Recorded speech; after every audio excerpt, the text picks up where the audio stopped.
бинобар гузоришҳо фаҳим даштӣ сухангӯи аҳмад масъуд раҳбари ҷабҳаи муқовимат бо толибон шоми 5 сентябр дар вилояти паншер кушта шудааст.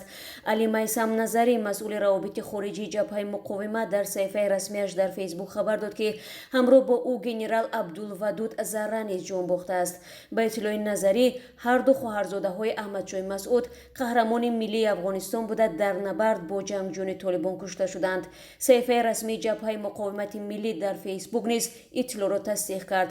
фаҳим даштӣ рӯзноманигори шинохта ва аз мудофиёни озодии баён дар афғонистон буд.